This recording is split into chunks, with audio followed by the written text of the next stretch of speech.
Of course, we had to wear the black strips today. I think that's a piece of nonsense because there's no colour clash, but it's nice to see the players are changing into the hoops before they go up to get the trophy, and that's always a nice thing to see. Well, certainly we were hoping for that, Paul, and you're right, to see the hoops being displayed as Celtic go to pick up another trophy as they do. It's just been the most remarkable year, a remarkable year for Neil Lennon as well, becoming the first man to both captain and manage a Celtic side in the last 16 of the UEFA Champions League, and only the third Celt after such great names as Jock Stein and Billy McNeil to both captain and manage a Celtic double winning side as well. The stats just keep climbing for this remarkable manager that we have.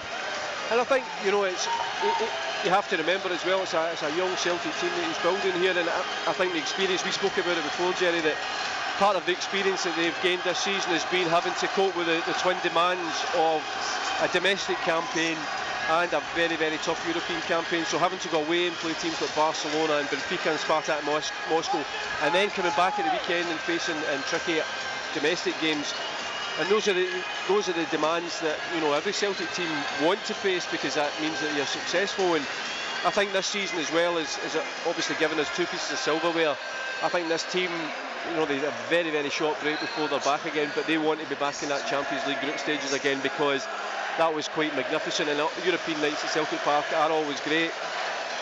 And I think they want more of that, and that experience that they've gained, you know, very, very, you know, we've spoken about it before, Samaras and Brown are the two most experienced players in the squad, and again I thought Scott Brown this afternoon was magnificent. It has made a difference. So glad he, you know, made it back, because I think he is such a driving force. I think the other players appreciate him being there. I think what he brings to that dressing room and in that team, it's intangible, but it makes such a big difference. 126 years ago, Hibernian won the Scottish Cup and were moved to come out to the east end of Glasgow, and inspired a certain brother Walfred to put a team together that became Celtic 125 years ago. As we now celebrate, as we've celebrated all season, it's the perfect finish to our 125th season. The symmetry of having that moment with Hibernian with their first Scottish Cup win, and Celtic now 126 years on from that, looking to pick up the Scottish Cup. And of course, on Tuesday's the 125th anniversary of our very first game, May the 28th, 1888, we won 5-2. So it's just a nice, I think it's a nice way to, as you say, to finish a very significant season.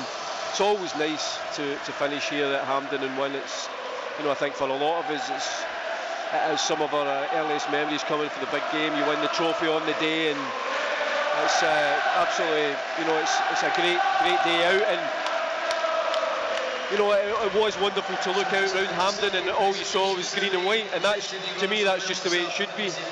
Yeah, and in fairness, you have to say, Paul, that Hibernian have retained a sizable support this afternoon as well to make this an absolutely green and white occasion, and they stand to a man and they applaud.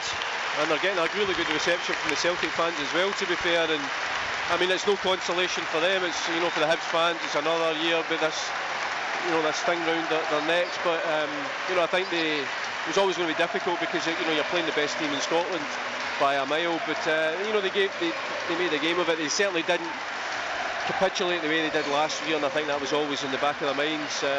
Very, very good, you know, reception from the Celtic fans and their own fans. But you just want to see the hoops up there lifting the trophy. We certainly do, Paul, and it's notable that Hibernian were playing the champions of Scotland, so it was always going to be tough for them, you have to say. But really, the way Celtic went about their business, I'm just looking down, I'm seeing Berham Kayal and Victor Wanyama. Difficult to take, do you think? I mean, I know you're part of a squad, but to miss out on this occasion out on the pitch? I think I think the players and what you do, what the manager's done with this squad, is he just fostered that the kind of team spirit there, that whoever plays, you know, whether or not you miss out because you're injured or you're suspended, or you just, somebody else gets your place, then I think you know, the rest of the guys, you know, Victor Wanyama and Berham Kayal would obviously have liked to have played, but the most important thing for them is that we won, because they're part of this squad, and they've played in other games where other players haven't. And it's, you know, that's, as I say, that's what the manager's doing. He's building this squad, and it's very much you've seen it this season, it's not about 11 men, it's about a big squad, and everybody has to play their part. And you know, Anthony Stokes is a perfect example. He missed the first half of the season through injury, and that must have been so frustrating, because you think of the big games that he's missed. It's almost like a kind of, as a cliche, like a new player. He comes back for the second half of the season. He's got better as the week's gone on. I think he thoroughly deserved his man of the match this afternoon. I just wish he'd scored, because he really deserved it. I thought his work ethic, his creativity, everything about him this afternoon was just top class, and when he's on that form, what a player he is. Yeah, I would agree with you. He's been thoroughly magnificent since he came back. He felt he made the difference even in the semi-final against Dundee United, and today, right from the off, some of his retention of play and the cross balls to the far post for Gary Hooper. As we now watch Scott Brown leading the Celtic players up the steps at Hampden. Behind me and down below me, you can hear the Celtic support rising to a man to applaud each and every one of these Celtic players, and the entire squad going up. Victor Wanyama, Adam Matthews, down in front of it, Dylan McGeer, Rami Gershon, Berham Kayal, Lassad, Thomas Ronye. Everyone has played a part in this 125th special season. As Scott Brown receives the cup in front of us, and you can hear the reception that the Celtic captain is getting for that. Up on the big screen, he passes it back. Barry McCourt, Anthony Stokes.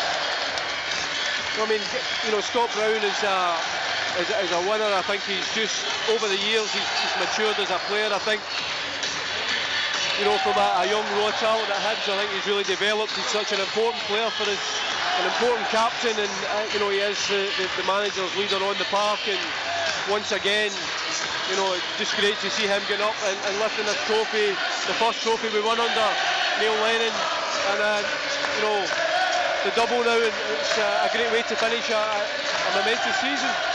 Well, we talked about it right at the kick-off that it was 6 years to the day since Celtic had last won the double. They did that here at Hampden. Neil Lennon's memories of that. Yes, he lifted it as captain, but he came off as a substitute, and I remember at the time he was unhappy about it, but he said at a press conference a couple of days it was the right decision that the manager made, and he came to realise that later on, and he knows the responsibility as he now picks up the cup to the acclaim of the Celtic support. 6 years he stood here and picked up the cup as a player and a captain, and now he does so as a Celtic manager, and a thoroughly deserved win at the end of the day. Well, you know, you can just tell when you hear the cheers, you know, that it's Neil Lennon that's up there, and just, you know, obviously half the ground is emptying very quickly, and half the ground is, you know, still packed full of the Celtic fans, and you know, just thought it'd be the lap of honour, and very well deserved, and you know, it's a great way to finish the season. As they now mount themselves onto the podium, every single player on the squad now sporting T-shirts. Emilio Izaguirre, Berham Kayal, Gary Parker, Stevie Woods, of course, who's been so instrumental in the career of Fraser Foster here. Danny McGrain, he's seen this sort of situation many a time as a player and moved in to be an assistant coach. This season he's up on the podium as well as the Celtic players celebrate with the cup. The flutterfetti comes around. That tells you now that in the 125th season, with this magnificent backdrop of the National Stadium of Hampden Park, Celtic are league and cup double winners. Well, that's a nice thing to say, Jerry.